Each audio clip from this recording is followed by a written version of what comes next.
dia 19 de outubro de 2016, em Lisboa, realizou-se uma conferência de âmbito internacional com a participação de militares, políticos e diplomatas para discutir as relações estratégicas da União Europeia. A conferência constituiu em 5 partes ou painéis principais, nomeadamente Estados Unidos, África e mundo árabe, a China e a Índia, Rússia, a América Latina e o Brasil. A iniciativa contou com a presença da senhora embaixadora extraordinária e plenipotenciária da Ucrânia para a República de Portugal, Inna Ognievets. Entre os participantes estiveram presentes, entre outros, o membro do Parlamento Europeu Francisco Assis, o representante da Embaixada dos Estados Unidos Gregory Makris, o representante da Embaixada Chinesa Ni Quan e o representante da Embaixada Russa Alexander Bryancev. No início do debate, a senhora Inna Ognievets dirigiu-se aos representantes de instituições internacionais, começando com a questão da criação de um tribunal militar internacional para julgar a Federação Russa por crimes de guerra que a Rússia recentemente cometeu tanto na Ucrânia como na Síria. No entanto, a resposta dos representantes da comunidade internacional foi muito diplomática e neutra, dizendo que o processo é longo, complicado e precisa de mais estudo. Mais tarde, o tema assume contornos de comédia quando, durante o seu discurso, o Sr. Bryancev enfatizou repetidamente que a Rússia está a evoluir no sentido da integração europeia e que a Rússia segue a lei da justiça e os princípios do direito internacional, o que, no contexto da invasão russa da Ucrânia com a participação de tropas russas regulares, parece pelo menos surpreendente. O referendo na Crimeia, em 16 de março de 2014, tornou-se um acontecimento histórico. A escolha feita pelo povo da Crimeia em favor da reunião com a Rússia foi claríssima. Esta foi a decisão de mais de 95% dos votos, com uma participação de 83% da população.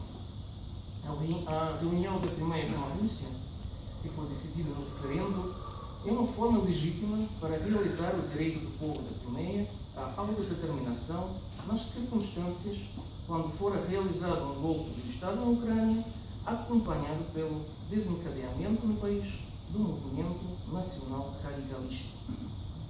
Esta posição baseia-se no direito internacional e plenamente corresponde às suas normas. Como se sabe, o direito à autodeterminação é assegurado pelo artigo 1 da Carta da ONU e é reafirmado em vários documentos internacionais, inclusive o Pacto sobre Direitos Civis e Políticos e o Pacto sobre Direitos Económicos, Sociais e Culturais, do ano de 1966. Além disto, a Ata Final de Helsínquia, de 1975, registra o princípio de igualdade e o direito dos povos de determinar o seu destino. Não podem ser confirmadas na prática aquelas afirmações que o princípio da integridade territorial do Estado, que é também assegurado pelo direito internacional, exclui a possibilidade de realizar o direito à autodeterminação na forma de separação. Como se sabe, em 1945 havia só 55 Estados-membros da ONU. Agora são 193 deles. A maioria destes Estados foi formada por via de realização do direito à autodeterminação. A separação do Sudão do Sul é o exemplo mais recente. Nos anos 90, no território da Europa do Leste e da antiga União Soviética, formou-se série de Estados, inclusive a Ucrânia, e ninguém contestava nem contesta o direito dos povos da Europa do Leste à autodeterminação. Os acontecimentos de 2016 na própria União Europeia confirmam que a A União Europeia tem todo o respeito aos resultados dos referendos, que, naturalmente, são a forma mais direta e justa de manifestar a vontade do povo. Desta maneira, quando os britânicos votaram em junho em favor da saída do Reino Unido da União Europeia, ninguém se opôs ao cenário do Brexit, porque era a decisão e a escolha do povo. Mas em 2014, a União Europeia interpretou à sua própria maneira os resultados do referendo na Crimeia, usando-os como motivo para revisar o fundamental das relações de parceria com a Rússia, que têm sido empenhadamente construídas a partir dos anos 90. Esta foi a escolha de Bruxelas. Após 2013, a forma de interpretação do direito internacional por parte do Kremlin é deveras perversa na medida em que, aos olhos do mundo, o regime do Kremlin viola repetidamente o direito internacional. A comunidade internacional já considerou a anexação da Crimeia um acto insidioso e ilegal. Enquanto se fala sobre a guerra na Ucrânia, usa-se a expressão agressão militar da Rússia na Ucrânia, e isso já está confirmado nas resoluções da Assembleia Parlamentar do Conselho Europeu, de 12 de outubro de 2016, que no domínio público pode ser lido por qualquer pessoa no site oficial da PACE. Naturalmente, a senhora embaixadora da Ucrânia tomou a palavra novamente e chamou os bois pelos nomes. Em particular, que a Rússia é reconhecida pela comunidade internacional como país agressor, que a Ucrânia está a sofrer uma agressão há 2 anos e meio e continua a perder milhares de seus cidadãos na guerra russa contra a Ucrânia, que a Rússia violou a lei internacional quando anexou de maneira ilegal a Crimeia.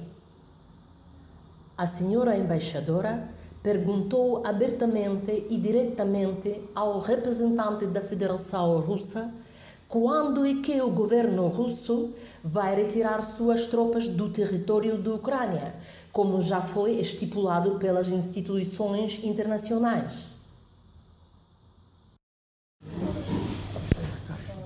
Permita-me apresentar-me. Sou embaixadora da Ucrânia, Portugal e na Polónia.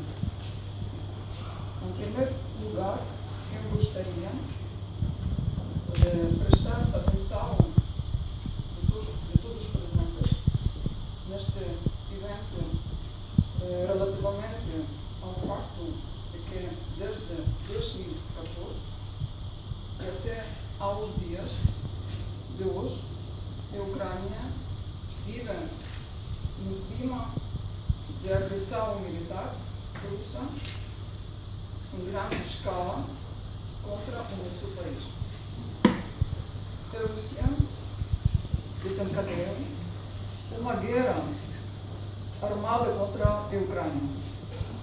Ocupou ilegalmente as partes do território da Ucrânia, anexou ilegalmente a parte integrante do nosso país, a Crimeia, ao violar brutalmente as normas de direito internacional e ao minar os fundamentos da segurança europeia e mundial. A Rússia é reconhecida mundialmente como Estado agressor que continua a lutar com os meios militares contra o fraterno povo ucraniano, pelo objetivo russo de criar instabilidade na Ucrânia e na Europa inteira. O nosso Estado continua a lutar pela segurança e paz não só na Ucrânia, mas também no continente europeu. Ainda mais recentemente, o Putin reconheceu publicamente a presença de forças armadas russas no Donbass. Eu tenho perguntas para fazer.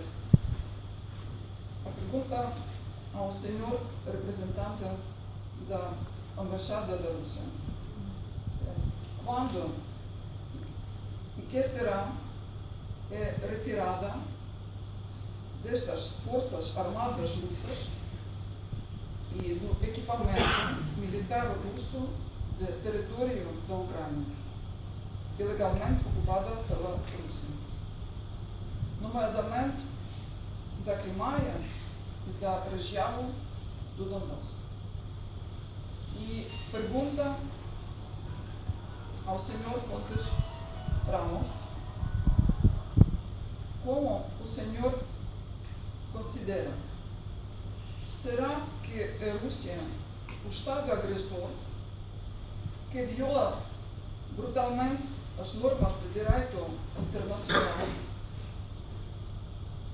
tinha anexado a parte integrante do seu país vizinho, tinha eliminado a população da Ucrânia e da Síria, pode ser um parceiro sólido e de confiança à União Europeia e ao Muito obrigado.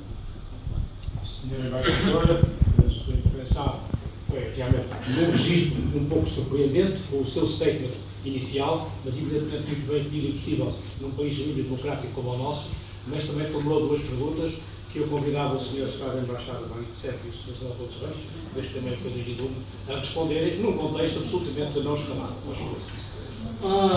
Muito obrigado, Sr. Embaixador, pela pergunta. Na verdade, eu queria agradecê-la pela tão brilhante ilustração que a senhora fez à minha tese sobre uma campanha de informação ou de propaganda contra a Rússia com as afirmações infundadas e incorretas. Foi, na verdade, uma boa ilustração das minhas palavras. A resposta do representante russo foi surpreendente, tal como o comportamento de Vitaly Churkin durante as assembleias da ONU, que responde de forma a desviar o assunto não respondendo ao que lhe foi perguntado. Não estávamos lá. Como é que pode provar isso? Quais são as suas fontes de informação, etc. É simples. A verdade virá sempre à superfície. Putin admitiu isso em voz alta e em público. Вынуждены, я хочу подчеркнуть, вынуждены были защищать и русскоязычное население на Донбассе.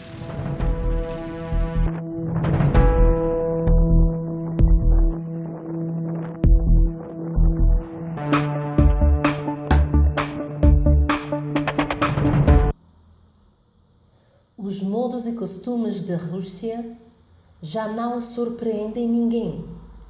Foi isso que os funcionários portugueses disseram à margem da conferência. Primeiro, os russos dizem que o preto é na realidade branco. Algum tempo depois, admitem que era realmente preto. Mas gostaria de chamar a atenção da comunidade internacional. Estas palavras de Putin são a abordagem do Kremlin. Atenção! Eles não dizem que andam a proteger os cidadãos russos, que é o direito e o dever do governo. Não! Eles protegem os russófonos por todo o lado. A Rússia, expandindo suas fronteiras imperiais, tem sempre recorrido à violência, como já tinha acontecido na Moldávia, Geórgia, Ucrânia, Síria, e também é impossível não mencionar as duas guerras chechenas, onde a Rússia simplesmente destruiu a população indígena. Então, onde está a garantia de que os tanques, buques, artilharia ou tropas russas do regime de Putin não aparecem em qualquer país onde vivem atualmente rusófonos?